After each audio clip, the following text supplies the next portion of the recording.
ৰাতিপুৱা হ'লে সময়খিনি ইমান সোনকালে গুচি যায় আৰু কামবোৰো যেন শেষে হৈ নাহে এনেকুৱা এটা অনুভৱ হয়। তাৰে মাজত ঠেলা হেঁচা কৰি দুইজনীকে স্কুললৈ লৈ আহোঁ। আকৌ লৰালৰিকৈ ঘৰলৈ উভতি গৈ বহুতখিনি কাম বাকিয়ে থাকে, সেইবোৰ কৰিবলৈ লওঁ। কৰোঁতে কৰোঁতে বহুত দেৰিয়ে হৈ যায়। ছোৱালীজনী আহোঁতে আহোঁতে ৰাস্তাত দুখ পালে। সেয়ে তাই কান্দি থকাৰ বাবে তাইক এটা বেণ্ডেজ লগাই দিলোঁ মই।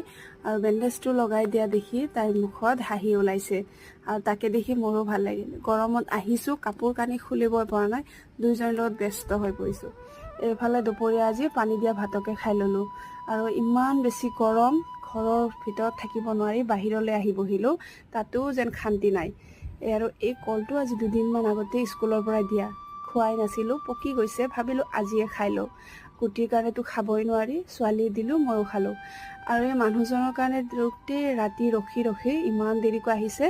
তাৰপিছত কোনোমতে ভাতকেইটা খাই ল'লোঁ। আজিলৈ